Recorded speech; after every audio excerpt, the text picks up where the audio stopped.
que a criança ela já é tratada diferente? Porque o corpo está em desenvolvimento, porque tem essa separação, assim, até tantos anos é pediatra, depois dali pra frente você se vira. Tá. É importante a gente saber que, assim, a criança ela não é um adulto pequeno, né? Então, muita gente fala assim, é muito fácil ser pediatra. Pega a dose do adulto e divide por 2, pega a dose, né, da medicação. Não é um mundo totalmente à parte. As doenças são diferentes, né, de adulto, o tratamento é diferente. A gente tem que entender todo o ambiente de uma criança, né? Então, a pediatria não é simplesmente pegar uma doença e tratar. A gente tem que ver todo o contexto. Eu acompanho as crianças desde o pré-natal. Então, desde que a mãe descobre que está grávida, ela passa em consulta comigo. Eu oriento como ela se preparar para esse momento do parto, o que ela precisa fazer para a amamentação. Então, toda essa abordagem, né, multidisciplinar, a gente não tem que ver só doença, tem que ver caderneta de vacinação, tem que ver desenvolvimento da criança, o que é esperado, o que a gente estimula, o que a gente não estimula. Isso vai até a adolescência. Na verdade, do pediatra vira aquele clínico geral, né? Mas eu falo assim, o pediatra oficialmente a gente atende até os 17, 18 anos aí, né? Quando geralmente os convênios cobrem, porque depois disso muda. Mas tem muito paciente que gosta tanto, eu vou ser suspeita por causa da minha pediatra. Eu passei até os 20 e poucos anos com ela, porque é a referência, né? É aquela médica que sempre acompanhou, sabe o seu histórico. Então assim, geralmente mulher fica um pouquinho mais, depois vai acabar indo pro ginecologista. E o homem quando ele perde a vergonha, né? Então, assim, ele tem aquela confiança no pediatra, mas depois ele começa a ficar com vergonha de passar em pediatra. Aí ele acaba mudando pro clínico. Mas assim, qual a idade, dentro do parâmetro médico ali, o que determina a hora que ela não é mais pediatra?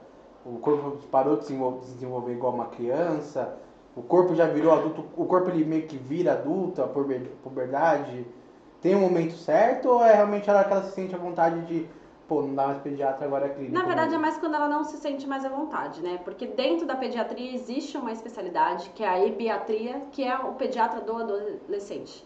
Então, por mais que a mulher tenha menstruado, o homem já tenha tido a puberdade, desculpa, a gente continua acompanhando. Então, é justamente quando a criança não se sente, criança, adolescente, não se sente mais à vontade de passar no pediatra. Para a mulher tem essa transição tem alguma etapa assim de quando ela é encaminhada para o ginecologista, vai ter a primeira relação sexual ou aí não é mais pediatra, ou pode acompanhar os dois, ou tem aquela questão também já menstruou, como é que funciona essa questão especificamente da mulher?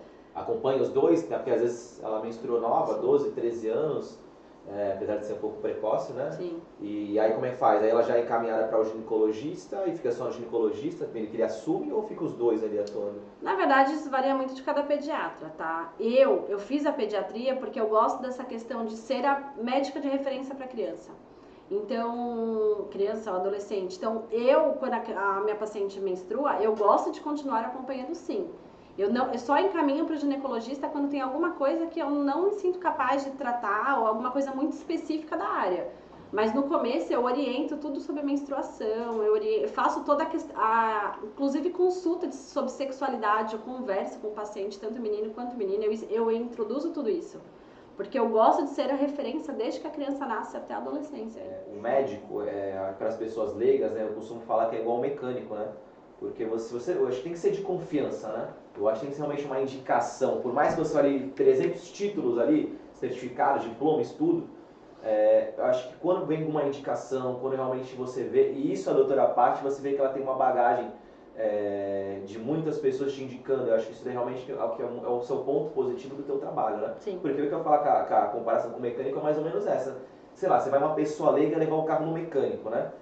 E aí aquela história, às vezes pode ser uma correia super simples ali, mas você não entende. Se o mecânico for aquele cara que você não tinha confiança, ele inventar que tem que trocar 700 peças, e você fala o quê? Beleza, troca, cara, né?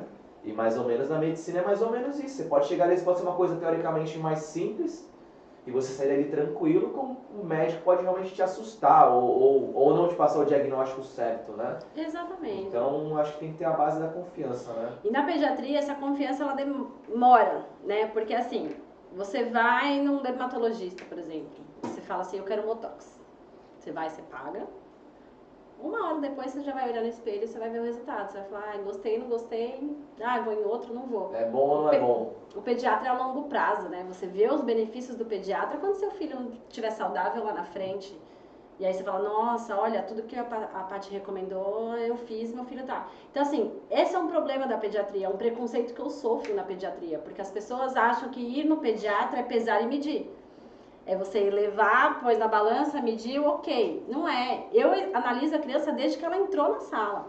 Como ela tá andando, se ela tá engatinhando, se ela tá falando, como que ela olha pra mãe dela, como que a mãe olha pra criança, como que é a interação da mãe com a criança, da criança com os brinquedos, da criança com a outra criança na recepção, como que ela me recebe. Então, assim, mais do que o exame físico, eu checo carteirinha de vacinação, como que é a relação da criança na escola, o que ela come, o que ela não come, dá o cardápio da criança. Só que isso os pais não veem, eles acham que é ir no pediatra, pesar, medir e acabou, tá liberado. E deixa eu perguntar, agora veio uma curiosidade que você comentou, que você repara realmente nessa relação da criança com os pais, né, essa situação toda. Você já chegou a notar algo estranho de você realmente comunicar aos pais, de tipo, sei lá, uma agressão, algo mais diferente, uma marca realmente de talvez fosse uma agressão, algo que fosse fora do normal e ir questionar isso? Já chegou a acontecer com você, não? Já. E como é que é isso, assim, pra você enquanto profissional, né? Então, a gente tem que tomar muito cuidado, né? Porque a gente não pode julgar, a gente não pode levantar uma leve, porque se a gente perder a confiança desse pai, ele não volta depois.